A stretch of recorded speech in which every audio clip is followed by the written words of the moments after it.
So last time we had covered through the time when the books of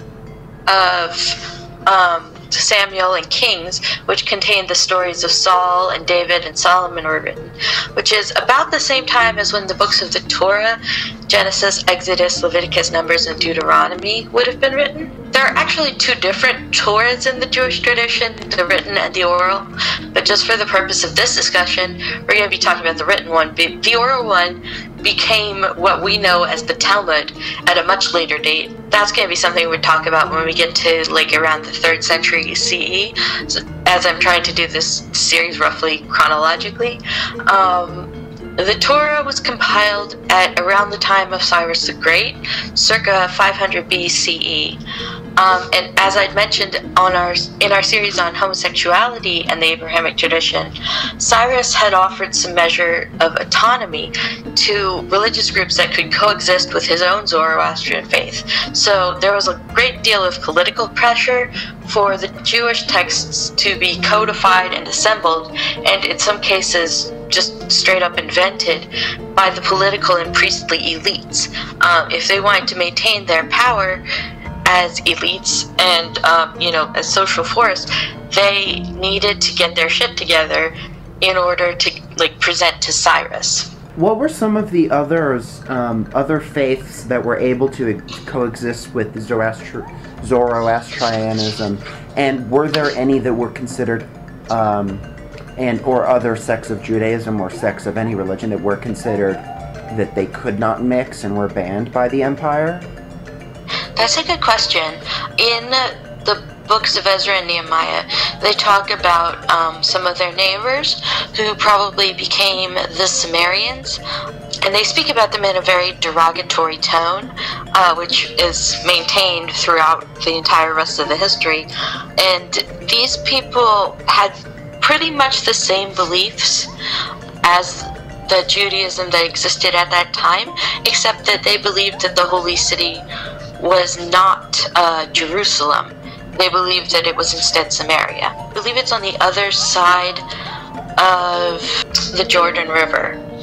So it's not too far away, it's only like 30 or 40 miles away from Jerusalem. Unfortunately though, because there was a lot of political turmoil at the time, most of the texts of the other groups of people haven't really been preserved as well, especially the ones that would go on to disagree with later religions, Do we have evidence that they were destroyed by mainstream Judaism?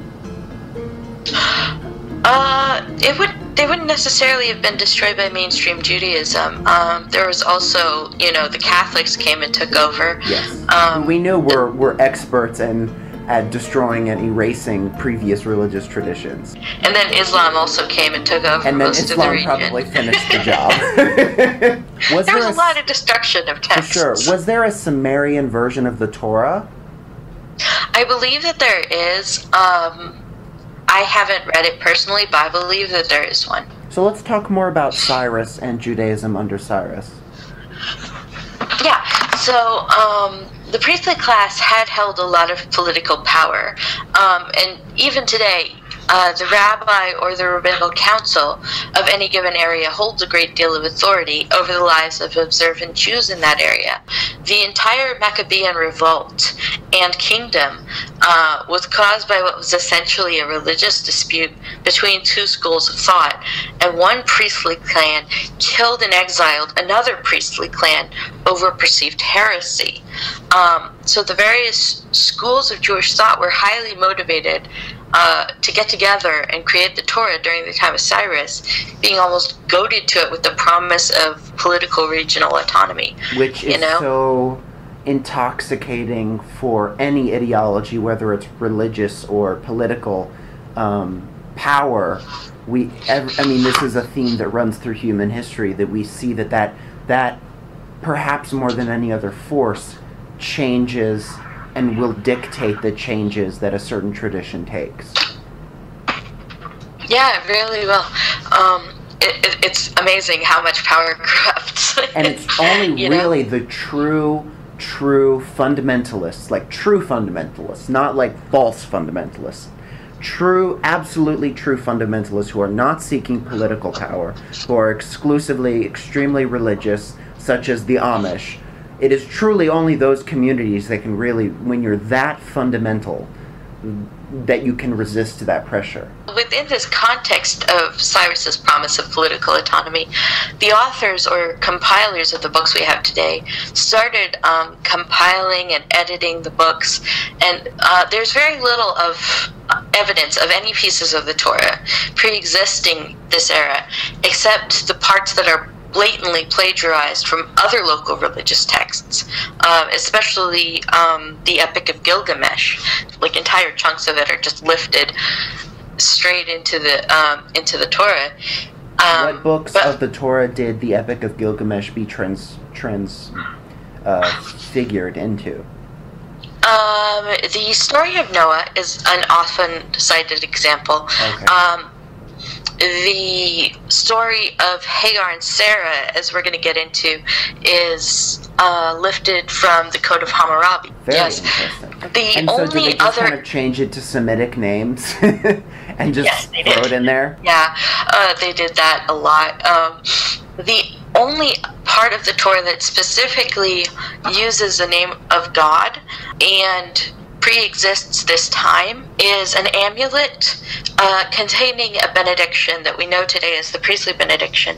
And it's, may the Lord bless you and keep you, cause his face to shine upon you and give you peace. And that is so generic to have been, it could have been used by anyone. That amulet, though, is the only evidence we have from an earlier time that suggests that this name of God was used before the Torah was written and before the time of Cyrus. So it's therefore pretty unlikely that the Torah did exist in any form, either oral or written, for very long before this time. And within Cyrus's Zoroastrian faith, wives could be in several categories, the best of which was the favored wife, who was the one with whom the man had a marriage contract. This wife had many more rights than other consorts that the man took. Zoroastrianism forbade sex with menstruating women, considering them unclean, and it condemned women who hid the fact that they were menstruating from their husbands, even saying that such women could be divorced without impunity because of the seriousness of this offense. Zoroastrianism also favored incest, with the Zoroastrian texts claiming that marrying one's mother, sisters, or daughters would produce stronger men, more virtuous women, and protect the purity of the race. Usually the incest taboo, exactly, is so what we think of as universalized. Obviously not. Yeah. Is the determination of which woman would end up becoming a favored wife, was that a class-determined status? Yes, it was. So would the later wives be poorer in general? Yeah, and they wouldn't have as many legal rights. They wouldn't have the ability to own as much property. If they were able to own property, most of their property would simply become property of the husband. Or of their sons, depending on if they had sons when they entered the marriage or relationship. When these Zoroastrian texts are saying the purity of the race, I mean, we're talking about Zoroastrianism, so, I mean, what is that, the purity of the Persian race, or is that the purity of the human race? No, Persian race. Pretty much just people in the Euphrates and Tigris river valleys is what they mean by the race. And so did this particular belief in the purity and existence of a race, could that have been the impetus for this in Judaism, or did we see that existing beforehand? No, I think that it is the impetus for it existing in Judaism, and I think, as we're going to get into a bit later, that there was an attempt to ingratiate themselves by the priestly elites with the Zoroastrian race, the Zoroastrian pure Persian race, yes. With the claims that Abraham was himself a Chaldean, and therefore part of the Persian race. So women in Zoroastrianism couldn't in general inherit property. They could only safeguard it for their minor sons until the oldest son reached the age of 15, at which point the property would, go to him. Mm-hmm. The political motives of the authors very clearly influence the text they wrote, which is why I spent so much time going over this. Yes. Because I think it really does lend a great deal of context to their views, as will become apparent as we start going through the text. The first of the Jewish matriarchs was Sarah, wife of Abraham.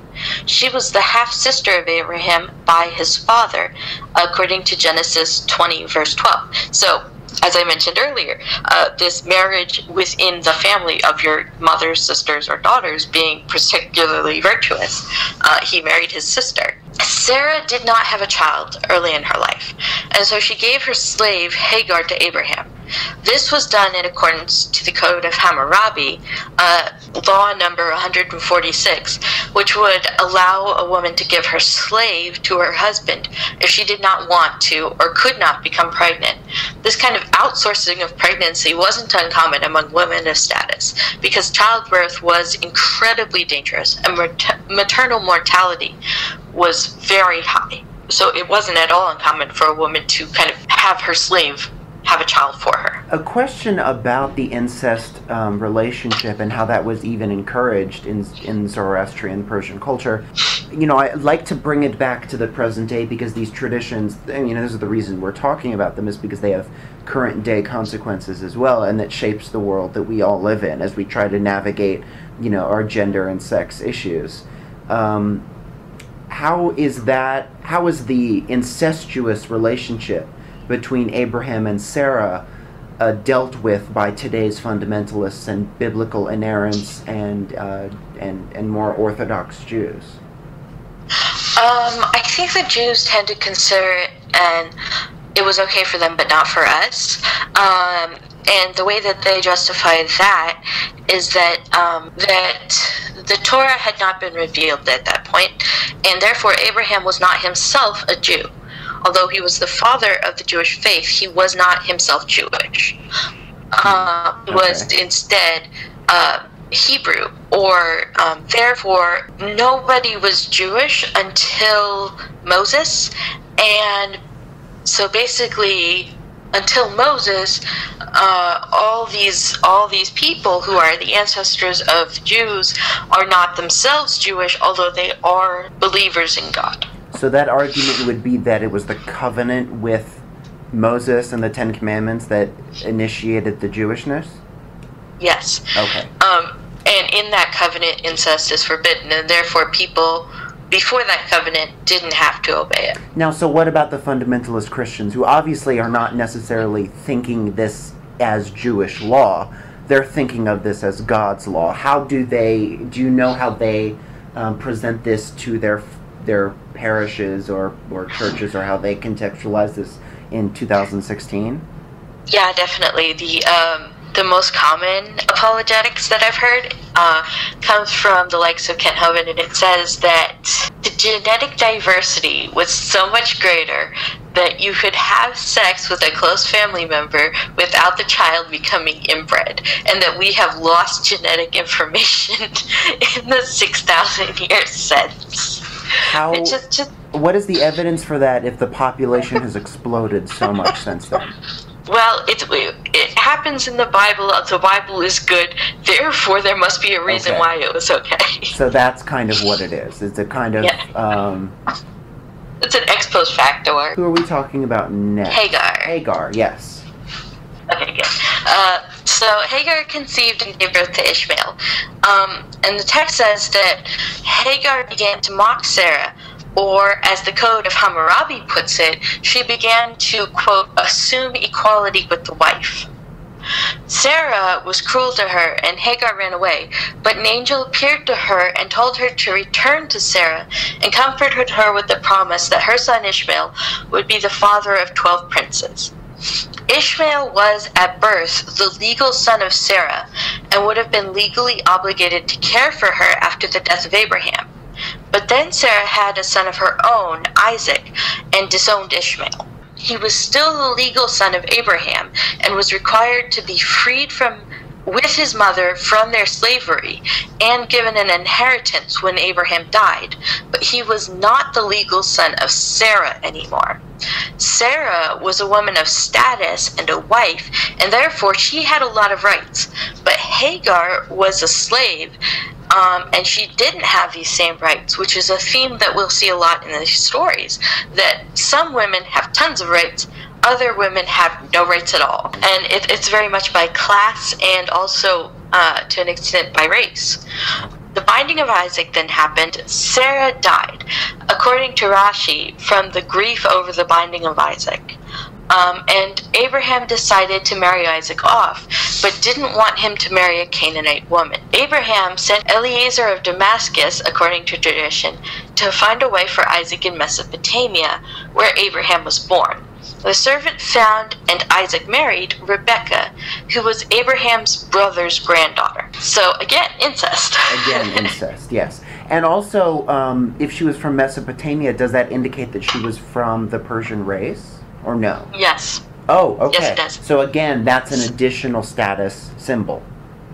Mm-hmm. Having a wife that is not Canaanite. Yes, exactly. Abraham had been from Ur of Chaldees, and therefore was himself of the Persian race. And he sent his son to marry a Persian woman, and he himself married a... They're portrayed as, the patriarchs and matriarchs of the Jews as a people, but if these stories are to be taken at face value, they're more cosmopolitan Persians, essentially, or Mesopotamians. Mm-hmm. Also, again, we'll run into this later when we do speak of Jesus Christ, but again, their portrayals are not of darker Persian origin. They are portrayed as white Jews. Mm-hmm. White European featured Jews. Yeah, it's really just very interesting how racist politics played in these It really shows how powerful the Ashkenazic and the European Jew community in exile was in shaping the modern tradition later on. Yeah, to an extent, it really is. Eliezer found her, and Isaac married her. Again, she was Abraham's brother's granddaughter. So the marriage was arranged by Laban, her brother, and Abraham's servant Eliezer. So in Genesis chapter 24, verse 59 to 67, there is the story of this happening. And it says, "And they sent away Rebekah their sister, and her nurse, and Abraham's servant, and his men. And they blessed Rebekah, and said unto her, Our sister, be thou the mother of thousands and tens of thousands, and let thy seed possess the gate of those who hate thee. And Rebekah arose, and her damsels," and by damsels, they mean slaves. These are the women. Just for some reason, I find that hilarious because, of course, again, trying to gloss over the actual brutality of this tradition. Yeah, and these are the women who she would have given to Isaac had she been infertile. Very interesting. So to basically rape. Yes. Okay. So she arose and her damsels, and they rode upon the camels and followed the man. And the servant took Rebekah and went his way, and Isaac came from Beer-lahai-roi, for he dwelt in the land of the south. And Isaac went out to meditate in the field at eventide, and he lifted up his eyes, and saw, and behold, there were camels coming. And Rebekah lifted her eyes, and when she saw Isaac, she alighted from the camel. And she said unto the servant, What man is this that walketh in the field to meet us? And the servant said, It is my master. And she took her veil, and covered herself. And the servant told Isaac all the things that he had done. And Isaac brought her into his mother Sarah's tent, and took Rebekah, and she became his wife, and he loved her. And Isaac was comforted for his mother. So this is an interesting reversal of the theme that we'd seen earlier of women being comforted with sexuality. Instead, in this instance, it's Isaac being comforted with sexuality. Okay. He was comforted for his mother after he took Rebekah into the tent. What does that mean exactly, comforted for his mother? What would that imply? Well, his mother had just died. Okay, and he was so still... basically the sex made him feel better. Yes. Okay. The way that they say these things. What translation was this from? I'm curious. This is from the, I believe it's called the Jewish... I'll get back to you on that. Is it the Orthodox Jewish one? Yeah, it's the one that is accepted by most people, and I get it from mechonmamre.org, MECHON/N, or not slash dash, MAMRE.org. Okay. It's JPS, Jewish Publication Society. Okay, fabulous. So this is the kind of canonical Jewish version of today. Yes. So damsels, very interesting. Okay, that sounds like it's from like NLT or some other kind of scrubbing clean tradition, Christian translation. So yes, why don't we move on to Genesis 25? So in the next chapter, Abraham took another wife, and her name was Keturah, and she bore him Zimran and Jokshan and Medan and Median, and Ishbak and Shua. And Jokshan begot Sheva and Dedan, and there are a couple more sons born. And Abraham gave all that he had unto Isaac. But unto the sons of the concubines that Abraham had, Abraham gave gifts, and he sent them away from Isaac his son while he yet lived, eastward unto the east country. And Abraham expired and died in a good old age, an old man full of years, and was gathered to his people. And Isaac and Ishmael his sons buried him in the cave of Machpelah, in the field of Ephron, the son of Zohar the Hittite, which is before Mamre, in the field which Abraham purchased from the sons of Heth. There Abraham was buried, and Sarah his wife. Keturah is identified by the Talmud as Hagar, and the reason given for the name change is that her deeds have become as Keturot, which translates to incense. Either way, Keturah is a subordinate wife, and her children would not have had legal inheritance rights or legal recognition as the sons of Abraham, and he took steps to ensure that they didn't take his inheritance from his legal heirs.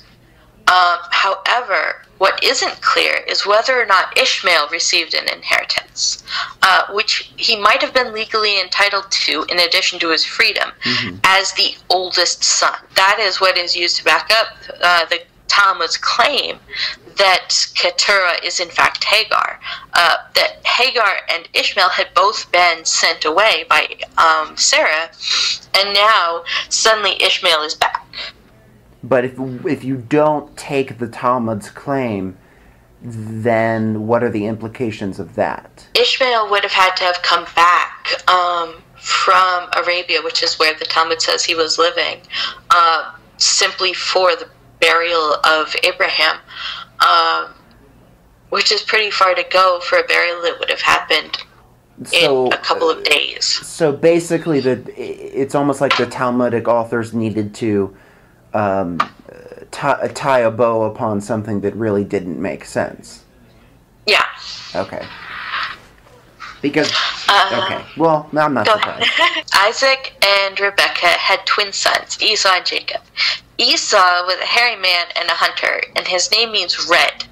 Jacob means supplanter, because according to the Bible, his arm came out first, but then Esau, he pulled back, and then Esau was born first, and then Jacob is kind of being the supplanter in that he's trying to steal Esau's place as the rightful firstborn. He used trickery and deceit to steal his elder brother's inheritance and blessings in two separate instances.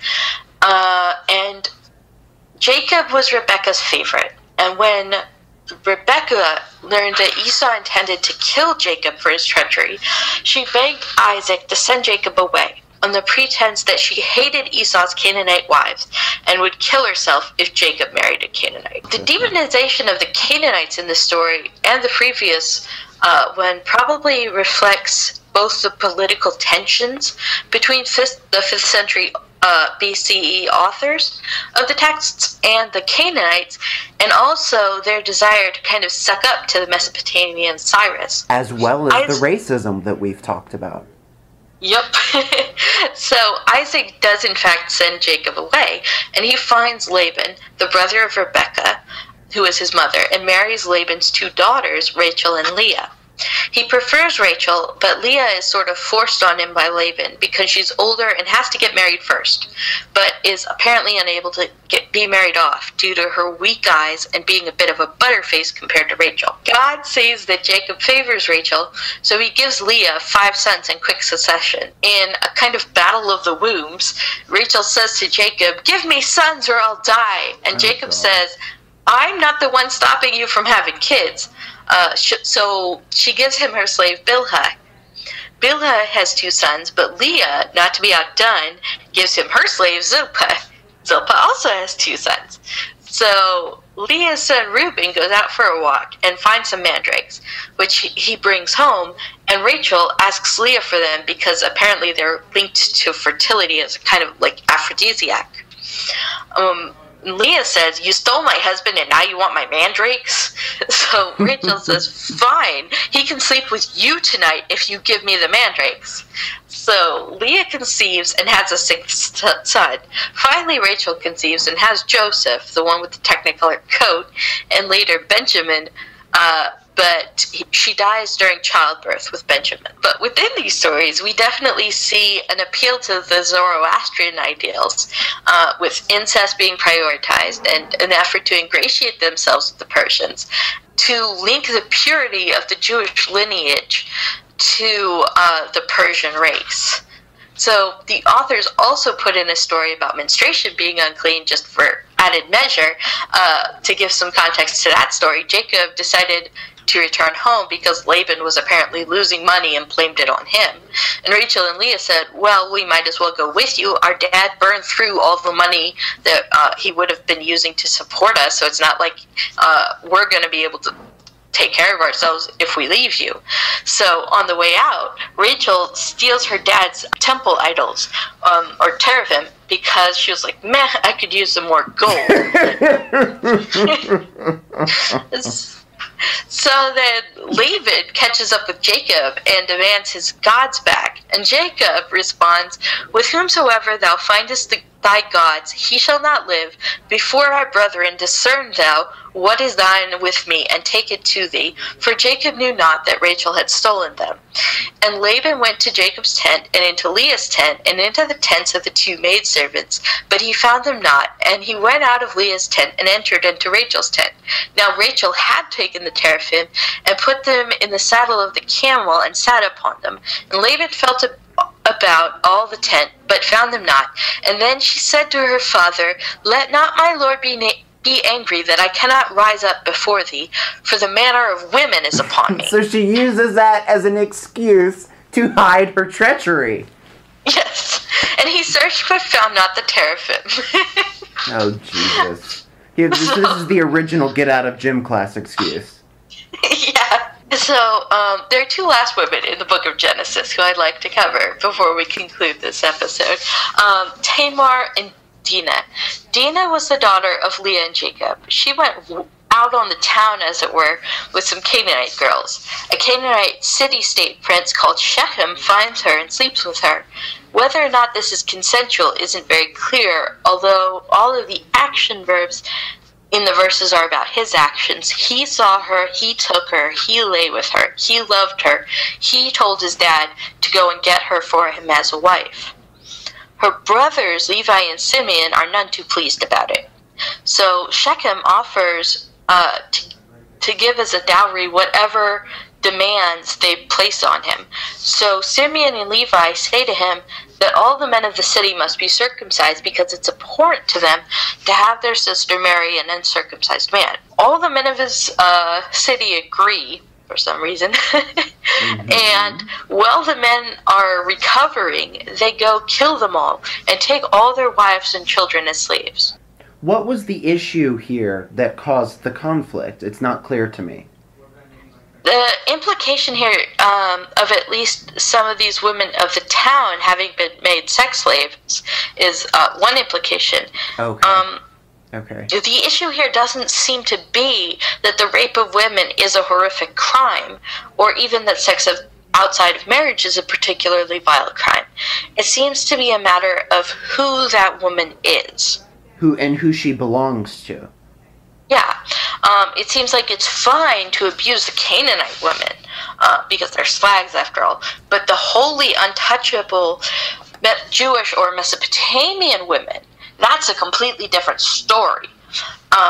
It seems to be a form of racism almost as bad as the American South post-emancipation, where those unruly men with their unsatiable libidos are always raping our women and deserve to be lynched, but the pure white women can't do no wrong and need to be protected and avenged, whereas black women, are just public property. And see the origins of some of the modern Orthodox Jewish racisms, communities' racism. Like Freundel, whose 150 victims were almost all non-Jewish women or were converts to Judaism. All converts to Judaism, regardless of the age at which they convert, are considered by Jewish law to be fornicators, even if they are literally an infant or an unborn child at the time of their conversion. It seems like this has a lot of really long-lasting implications. Absolutely. Or another example of modern implications are of E.L. Karim, who is the current head of the IDF, who has in the past issued religious edicts, the kind of more or less the Jewish version of a fatwa, which permits the rape of, quote, comely Gentile women if it would improve soldier morale. Great. And what about Tamar? Tamar is another great example of biblical double standards. Tamar was the daughter-in-law of Judah. She was originally married to his oldest son, Er. Er died childless, so in accordance with the Zoroastrian tradition, Tamar was given to Onan so that Onan could get her knocked up. Onan pulled out, not wanting to give his brother a legal heir.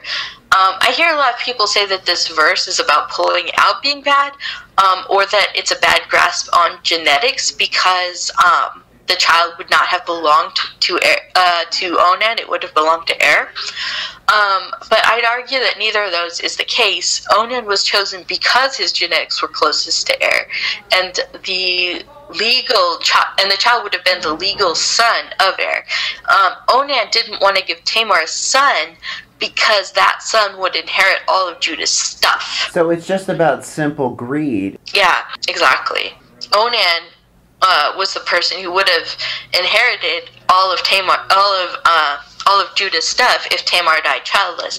So he had a financial interest in making sure that Tamar died childless. So again, throughout the years, to become the construction of onanism as masturbation was a complete misunderstanding or a complete transformation of concepts, really. Yeah, it really was.